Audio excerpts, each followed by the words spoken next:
Hello and welcome to our channel board and marker. आज के हमारे इस वीडियो का टॉपिक है क्लास 10 साइंस का चैप्टर नंबर 12 इलेक्ट्रिसिटी। इलेक्ट्रिसिटी के बारे में हम पढ़ने वाले हैं। इलेक्ट्रिसिटी हम सभी को पता है हमारी एक सबसे पॉपुलर फॉर्म ऑफ एनर्जी है जो हम अपने आसपास देखें तो हर चीज में यूज हो रही है। फोन में, लाइट में, फैन में, एसी में, कूलर में, सब चीजों में इलेक्ट्रिसिटी यूज होती है। तो इलेक्ट्रिसिटी बहुत पॉपुलर फॉर्म ऑफ एनर्जी है, उसी के बारे में हमें पढ़ना है इस चैप्टर में। इससे जुड़े हुए कुछ टर्म्स हैं जो इस चैप्टर में, पूरे चैप्टर में आएंगे, तो पहले हम वो डिस्कस कर लेते हैं, फिर चलते हैं मेन कंटेंट की तरफ। सबसे पहला है चार्ज। चार्ज किसी बॉडी या किसी ऑब्जेक्ट के अंदर ही स्टोर होता है जो पॉजिटिव और नेगेटिव बैलेंस रहते हैं सभी मेटल्स या नॉन मेटल्स में। तो अब ये बैलेंस चार्ज होता है। पॉजिटिव चार्ज को हम प्रोटॉन कहते हैं। इसकी वैल्यू होती है 1.6 × 10⁻⁻19 कूलम। कूलम क्या है? कूलम चार्ज को मेजर करने की यूनिट है, एसआई यूनिट है। एसआई यूनिट कैसे होती है? जैसे अगर हम कोई सामान लेने जाए, मान लो चीनी खरीदने जाए, तो चीनी को खरीदते हैं हम किलोग्राम में, तो हम बोलेंगे 2 किलोग्राम चीनी चाहिए, तो वो किलोग्राम उसकी एसआई यूनिट है। ऐसे ही चार्ज अगर हम बोलेंगे तो चार्ज होगा कूलम में, 1 कूलम, 2 कूलम, 10 कूलम जो भी। तो इलेक्ट्रॉन और प्रोटॉन बहुत छोटे होते हैं, तो इसलिए इनका चार्ज 1.6 × 10⁻⁻19 जो कि बहुत ही कम होता है इंडिविजुअली। इलेक्ट्रॉन में भी सेम चार्ज होता है, बस अपोजिट होता है। और अपोजिट चार्जेस हमको पता है क्या करते हैं, एक दूसरे को अट्रैक्ट करते हैं, और सेम चार्जेस रिपेल करते हैं। चार्ज का सिंबल होता है Q। क्वेश्चन में हम लिखेंगे तो उसको Q से लिखेंगे। ऐसा यूनिट कूलम होती है।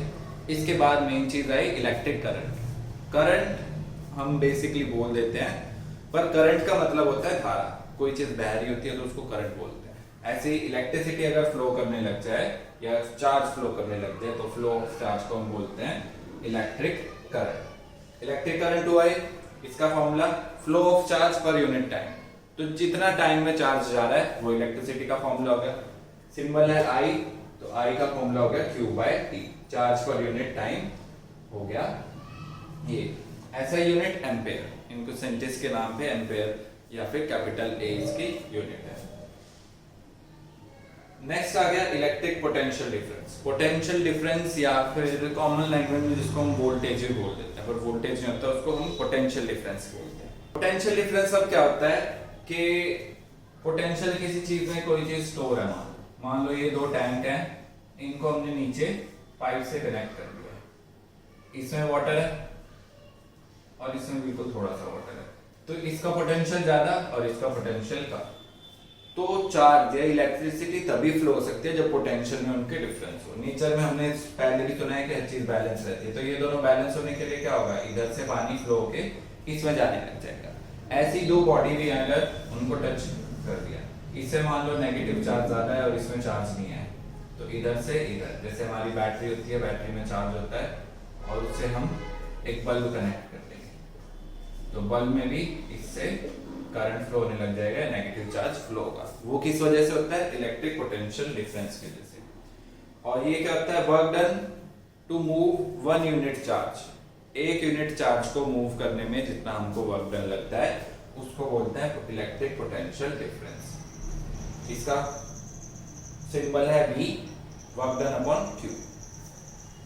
डेफिनेशन से हमारे पास फॉर्मूले आते हैं सारे। Work done to move 1 unit charge, तो वर्क डन को 4 से डिवाइड कर देंगे, उससे आ जाएगा। इस पे हम न्यूमेरिकल भी करेंगे अभी। सिंबल है V, यूनिट है वोल्ट। 6 वोल्ट, 10 वोल्ट बैटरीज पे लिखा होता है, तो वो उनका पोटेंशियल डिफरेंस होता है। एक और चीज जो थोड़ी आगे चल के आएगी पर पता पहले देता हूँ, होती है रेजिस्टेंस। रेजिस्टेंस का मतलब रुकावट होता है। नेचुरल इंग्लिश का वर्ड है रेजिस्टेंस, तो उसका मतलब रुकावट। तो फ्लो ऑफ इलेक्ट्रिक करंट को जो चीज रोकती है उसको रेजिस्टेंस कहती है। हर चीज में उसकी अपनी इलेक्ट्रिक रेजिस्टेंस होती है। जैसे एक वायर है, चाहे सिल्वर वायर हो चाहे कॉपर वायर हो, उनकी कुछ रेजिस्टेंस होगी पर कम होती है, इसलिए वो करंट को थोड़ा बहुत रोकते हैं, पर करंट उससे पास हो जाता है। मान लो एक पीस ऑफ वुड है, उसकी रेजिस्टेंस बहुत ज्यादा होगी, तो रेजिस्टेंस बहुत ज्यादा होगी तो वो करंट को बिल्कुल रोक देता है, इसलिए वो इंसुलेटर बन जाता है। तो रेजिस्टेंस क्या करती है? It opposes the flow of electric current. Resistance का फॉर्मूला V/I, मतलब potential difference upon current. Symbol होता है इसका R और ऐसा यूनिट है इसकी ओम, OHM ओम, ये इसका यूनिट का सिंबल हो गया। तो ये तो थे हमारे पास जो बेसिक टर्म्स हैं जो इस चैप्टर में यूज होने हैं। अब चलते हैं न्यूमेरिकल्स की तरफ, क्योंकि फिजिक्स में सबसे इंपॉर्टेंट न्यूमेरिकल्स करना ही होता है और वही स्टूडेंट्स के लिए सबसे मुश्किल होता है। तो सबसे पहले न्यूमेरिकल का क्वेश्चन आ गया हमारे पास इधर से। तो ये क्वेश्चन है हमारे पास, इसमें बोला हुआ है कि 0.5 एम्पियर करंट है, वो फ्लो कर रहा है 10 मिनट के लिए। तो बताना है कि कितना चार्ज होगा। कि कोई बल्ब का फिलामेंट है, 0.5 उसमें करंट फ्लो कर रहा है, 0.5 एम्पियर। टाइम है हमारे पास 10 मिनट्स। टाइम कभी भी फिजिक्स में होगा हमेशा हमको सेकंड में रखना है, तो 10 मिनट्स यानी 10 into 60, 600 सेकंड्स। 600 सेकंड्स आ गया। हमें निकालना है कि इसमें कितना चार्ज फ्लो हुआ। अब इसके लिए हमें फॉर्मूला पता है कि I is equal to Q by T था, या Q के लिए हो जाएगा ये I इंटू T। अब इसको सॉल्व करेंगे बहुत इजीली। Q की जगह Q रख देंगे, इक्वल की जगह इक्वल रख देंगे, I की जगह 0.5 रख देंगे और इंटू मल्टीप्लाई कर देंगे हमारे पास जो भी टाइम था। टाइम था 600 सेकंड, तो ये मल्टीप्लाई करके आ जाएगा 60 into 5 यानी 300 कूलम। इतना कूलम चार्ज हमारे पास फ्लो हुआ है। एक और क्वेश्चन देख लेते हैं। वो क्वेश्चन आएगा इस तरह से। इसमें निकालना है हमें वर्क डन। 2 कूलम चार्ज को मूव कर रहे हैं और पोटेंशियल डिफरेंस या V दिया हुआ है हमको 12। तो Q दिया हुआ है हमें 2 कूलम और V दिया हुआ है 12 वोल्ट। हमें W निकालना है। अब फिजिक्स में जो एक फॉर्मूला होता है, जो भी उसमें वैल्यूज आ रही होती हैं, वो सभी चीज का फॉर्मूला होता है। जैसे हमने पढ़ा था V is equal to W by Q पढ़ा था, तो सबकी वैल्यूज पुट कर देंगे। V की जगह 12 रख दिया, W की जगह W रहने दिया, Q भी ये सब स्टैंडर्ड में थे तो 2 रहने दिया। अब ये इधर चला जाएगा तो ये आ जाएगा 12 into 2 इक्वल टू W। तो ये आ जाएगा 24 वर्क डन की यूनिट और एनर्जी की यूनिट सेम होती है जूल। तो आंसर आ गया 24 जूल। नेक्स्ट टॉपिक है हमारे पास इलेक्ट्रिक सर्किट या फिर सर्किट डायग्राम। अब जब भी इलेक्ट्रिक करंट फ्लो करता है तो वो किस में फ्लो करेगा, एक सर्किट में, जो कि कुछ इस तरह का होता है। एक उसमें पावर सोर्स होगा जो बैटरी या सेल हो सकता है, कुछ भी। ये बैटरी है जिसका पॉजिटिव इधर है, नेगेटिव इधर है।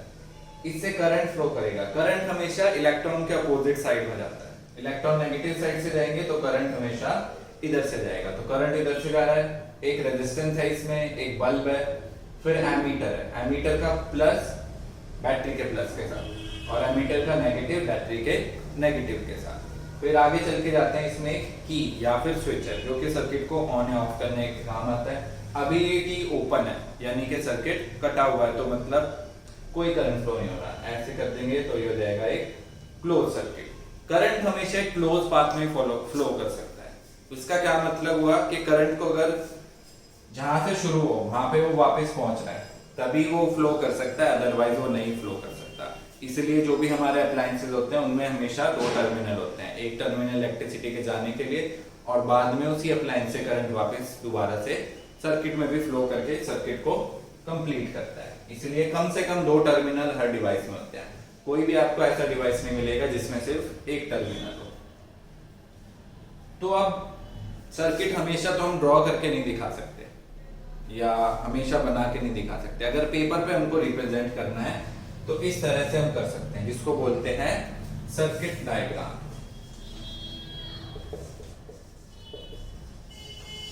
सर्किट डायग्राम के लिए हमको कुछ एलिमेंट्स चाहिए होते हैं जो हम उसमें ऐड करते हैं। सबसे पहला इलेक्ट्रिक सेल, एक पॉजिटिव और एक नेगेटिव टर्मिनल से, तो इसलिए ये हो गया इलेक्ट्रिक सेल।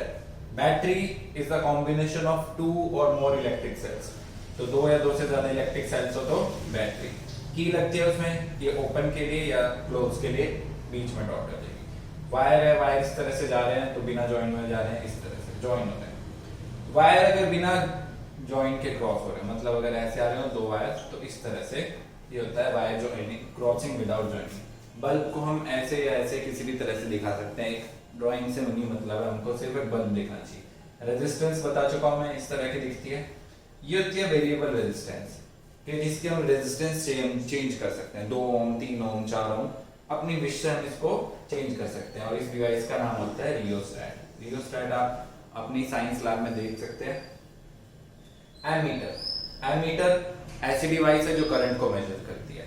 उसकी यूनिट से भी पता लगता है, एम्पेयर है, तो ammeter is a device which is used to measure electric current. और voltmeter voltmeter is the device which is used to measure potential difference. तो ये दोनों भी, इनका भी नेगेटिव हमेशा बैटरी के नेगेटिव के साथ होगा, पॉजिटिव बैटरी के पॉजिटिव के साथ होगा। ये सीरीज में कनेक्ट होता है, ये पैरेलल में कनेक्ट होता है। सीरीज और पैरेलल होता क्या है ये अभी हम थोड़ी देर में जानेंगे आगे के टॉपिक्स में। अगला टॉपिक हमारे पास ऐसा है जिसके ऊपर बोर्ड में भी आपके काफी क्वेश्चन पूछे जाते हैं और जो एक बहुत ही इंपॉर्टेंट टॉपिक है इस चैप्टर का, जो कि है ओम्स लॉ। ओम्स लॉ क्या कहता है कि the potential difference V across the ends of a conductor is directly proportional to the current flowing through it. कि जो भी करंट फ्लो कर रहा है उसी के प्रोपोर्शनल होगा हमारा पोटेंशियल डिफरेंस भी, ठीक है। Provided that the temperature remains same, provided that, ये लाइन बहुत इंपॉर्टेंट है इसमें, provided that the temperature remains same, क्योंकि अगर टेम्परेचर चेंज हो जाता है तो रेजिस्टेंस भी चेंज हो जाती है। मान लो कोई सर्किट गर्म होता जा रहा है तो उसकी रेजिस्टेंस अपने आप ही बढ़ जाएगी। अगर कोई चीज ठंडी होगी तो उसकी रेजिस्टेंस कम होती जाएगी। तो इस तरह से टेम्परेचर पे भी डिपेंड करता है हमारा V और I। तो इस लॉ से सीधे सीधे आता है कि V directly proportional to I है। अगर इसकी हम कोई एक्टिविटी करके देखें कि एक सेटअप लगाएं जिसमें 6 वोल्ट की हमने बैटरी लगा दी और एक रेजिस्टेंस लगा दी। पहले एक रेजिस्टेंस लगाई, करंट चेक किया तो मान लो कुछ करंट आएगा और अगर उसका ग्राफ बनाएंगे तो इस तरह से बनता जाएगा। फिर रेजिस्टेंस चेंज करते जाएंगे तो I की वैल्यू अलग आती जाएगी, पर इनका प्रोपोर्शन हमेशा कांस्टेंट आएगा। प्रोपोर्शन यानी अनुपात। डायरेक्टली प्रोपोर्शनल का मतलब कि एक चीज बढ़ रही है तो दूसरी भी साथ में बढ़ रही है।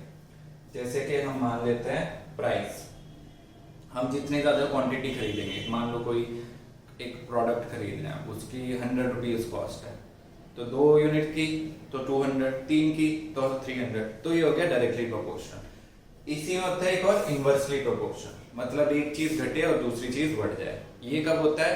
ये होता है स्पीड और टाइम के केस में। मान लो हम कहीं डिस्टेंस कवर कर रहे हैं तो अगर हमने स्पीड बढ़ा दी तो टाइम कम हो जाएगा, अगर स्पीड कम कर दी तो टाइम अपने आप बढ़ जाएगा। ये होता है इनवर्सली प्रोपोर्शनल। तो ये तो था हमारा ओम्स लॉ, इसका फॉर्मूला है V = IR, इससे आता है। ये बहुत ही इंपॉर्टेंट फॉर्मूला है, इसके ऊपर बहुत सारे क्वेश्चंस आप लोगों के एग्जाम में या टेस्ट में पूछे जाते हैं। नेक्स्ट है हमारे पास क्वेश्चंस ओम्स लॉ के ऊपर। तो पहला क्वेश्चन है ओम्स लॉ के ऊपर हमारे पास ये आ गया। तो इस क्वेश्चन में हमको बोला हुआ है कि एक बल्ब है जिसकी रेजिस्टेंस, फर्स्ट पार्ट है इसका, जिसमें बल्ब की रेजिस्टेंस है 1200 में और V हमको दोनों ही पार्ट्स में 220 वोल्ट दिया हुआ। तो हमें फाइंड करना है I। अब हमारे पास फॉर्मूला था V = IR। ये तीनों ही चीज का फॉर्मूला है, 2 चीज गिवन होंगी हमें क्वेश्चन में, तीसरी हमको निकालनी होगी। तो हम कैलकुलेट कर लेते हैं। I का फॉर्मूला हो जाएगा V/R। तो V है 220 और I है 1200 ओम। तो I आ जाएगा हमारे पास 0.18 एम्पेयर। इस तरह से इसको डिवाइड करने के बाद तो ये आ गया हमारे पास फर्स्ट पार्ट। सेकंड पार्ट में भी सेम है, एक रेजिस्टेंस हमको दी हुई है किसकी, इलेक्ट्रिक हीटर की, 100 ओम दी है रेजिस्टेंस। V फिर से हमारे पास 220 ही है। अगर इसको सॉल्व करते हैं I के लिए तो ये I आ जाएगा हमारे पास V/R, यानी कि 220/100 या फिर 2.2 एम्पेयर। तो इतने सिंपल क्वेश्चंस आते हैं ओम्स लॉ के ऊपर, जिनको डायरेक्टली हम बिना किसी मेहनत के 1 से 2 मिनट में कर सकते हैं, बिना कोई मार्क्स कटवाए। तो ओम्स लॉ पे कभी भी न्यूमेरिकल आएगा तो सॉल्व जरूर करना है, क्योंकि बहुत आसान होता है। इसके बाद अगला टॉपिक है रेजिस्टिविटी, या फिर on which factors resistance of a conductor depend, कि किस किस चीजों पे रेजिस्टेंस डिपेंड करती है। तो उसके लिए आता है, पहले टॉपिक है फैक्टर्स अफेक्टिंग रेजिस्टेंस। रेजिस्टेंस को कौन कौन से फैक्टर्स अफेक्ट करते हैं, तो इसके लिए फॉर्मूला लिख लेते हैं R = ρ L/A। ये 3 फैक्टर हैं जो कि रेजिस्टेंस को डिपेंड करते हैं। पहला है R, जिसको रो बोलते हैं। ये क्या आती है, रेजिस्टिविटी। रेजिस्टिविटी हम किसी के कंट्रोल में नहीं रहती। रेजिस्टिविटी क्या होती है, नेचुरल किसी सब्सटेंस की अलग होती है। जैसे कॉपर की है तो कॉपर की रेजिस्टिविटी कम होगी। पेपर की है, पेपर की रेजिस्टिविटी बहुत ज्यादा होगी तो उसकी रेजिस्टेंस भी बहुत ज्यादा है। वुड की रेजिस्टिविटी बहुत ज्यादा होगी तो उसकी भी रेजिस्टेंस ज्यादा है। सिल्वर की रेजिस्टिविटी सबसे कम है, तो सिल्वर क्या हो गया, सबसे अच्छा कंडक्टर हो गया, सबसे अच्छा सिल्वर, फिर उसके बाद गोल्ड। इसीलिए सिल्वर को यूज किया जाता है हमारे सोलर पैनल्स के अंदर और गोल्ड को भी। तो ये तो थी रेजिस्टिविटी। अब इसी चीज की वजह से कोई भी चीज कम या ज्यादा इलेक्ट्रिसिटी लेते हैं। जैसे हमने एसी में देखा होगा, जो एयर कंडीशनर होते हैं हमारे, वो कॉपर की वायरिंग के होते हैं और एल्यूमिनियम की वायरिंग के होते हैं। जो कॉपर की वायरिंग वाले होंगे वो थोड़े एक्सपेंसिव होते हैं, क्योंकि थोड़ा एक्सपेंसिव है कॉपर, पर वो बिजली हमारी कम कंज्यूम करते हैं। ऐसा क्यों? क्योंकि जो कॉपर के वायर होती है या कॉपर की रेजिस्टिविटी है वो काफी कम है कंपेयर टू एल्यूमिनियम। तो कॉपर इसलिए उससे कम इलेक्ट्रिसिटी कंज्यूम करता है। इसलिए जब भी एसी खरीदे तो उसमें कॉपर की वायरिंग या कोई भी अप्लायंस खरीदेंगे तो कॉपर की वायरिंग वाला ही ट्राई करें। एल होती है लेंथ ऑफ कंडक्टर। कंडक्टर की लेंथ, मान लो ये वायर है और ये वायर है, दोनों सेम कॉपर के हैं या एल्यूमिनियम के दोनों वायर हैं, तो इसकी रेजिस्टिविटी ज्यादा होगी और इसकी कम होगी। जितनी ज्यादा लेंथ उतनी ज्यादा रेजिस्टिविटी। अभी आ गया area, area of cross section. Cross section मतलब कितनी मोटाई होगी वायर की या कंडक्टर की। अब जैसे इस तरह से ये वायर है, एक ये कंडक्टर है और एक ये कंडक्टर है, दोनों की ही लेंथ बराबर है, पर इसका एरिया ज्यादा है क्योंकि इसकी थिकनेस ज्यादा है वायर की और इसकी कम है। तो इसमें से किसकी ज्यादा रेजिस्टेंस होगी? अगर देखा जाए तो हमें लगेगा कि इसकी रेजिस्टेंस ज्यादा होगी, पर इसकी रेजिस्टेंस कम होगी और पतला जो वायर है उसकी रेजिस्टेंस ज्यादा होगी, इस वजह से, क्योंकि ये नीचे है तो ये इनवर्सली प्रोपोर्शनल है। तो एरिया जितना कम होगा रेजिस्टेंस उतनी ज्यादा होगी। अब इसकी यूनिट ओम पर मीटर होती है और इसकी यूनिट होती है मीटर रहनी चाहिए और इसकी मीटर स्क्वायर रहनी चाहिए। हमेशा ये ध्यान रखना है, ऐसा यूनिट में ही हम कैलकुलेशन कर सकते हैं। रेजिस्टिविटी का जो क्वेश्चन है वो इस तरह के क्वेश्चन हमारे पास ज्यादातर आते हैं कि कोई रजिस्टर है जिसकी रेजिस्टेंस पहले है 4 ओम है, पहले ओम गिवन है। इस तरह का एग्जाम 2017 में भी आया हुआ है क्वेश्चन, ये क्वेश्चन या इसी तरह का। उसकी लेंथ पहले एल ही है और area of cross section A है। बाद में हमने क्या किया, उसकी लेंथ को L/2 कर दिया और एरिया को कर दिया डबल, या फिर इस तरह से हम इनके नाम ले लेते हैं। तो पहले R equal to row L/A है, तो ये इक्वल टू 4 था। अब इसमें क्या करते हैं, R2 की वैल्यू लगा देते हैं। R2 कितनी होगी, रो L2/A2। R2 की जगह R2 रहेगा क्योंकि नोन नहीं है हमें, रो डिपेंड नहीं करता, कुछ दी नहीं है इक्वेशन में। L की जगह L/2 आ गया और एरिया की जगह आ गया 2A।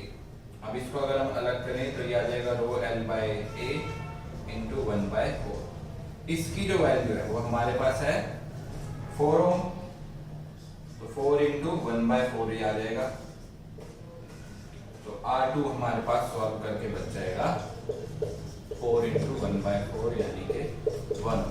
अगर एरिया हमने बढ़ा दिया और लेंथ हाफ कर दी तो क्या हो जाएगी, रेजिस्टेंस भी कम हो जाएगी। तो ये था क्वेश्चन रेजिस्टिविटी के ऊपर। इस वीडियो में इतना ही। आगे वाले वीडियो में हम रेजिस्टेंस और हीटिंग इफेक्ट ऑफ करंट और ये सब टॉपिक करने वाले हैं, जो कि बहुत इंटरेस्टिंग होने वाले हैं। वीडियो को पूरा देखने के लिए थैंक यू। वीडियो को लाइक, शेयर और चैनल को सब्सक्राइब जरूर करें। Thank you.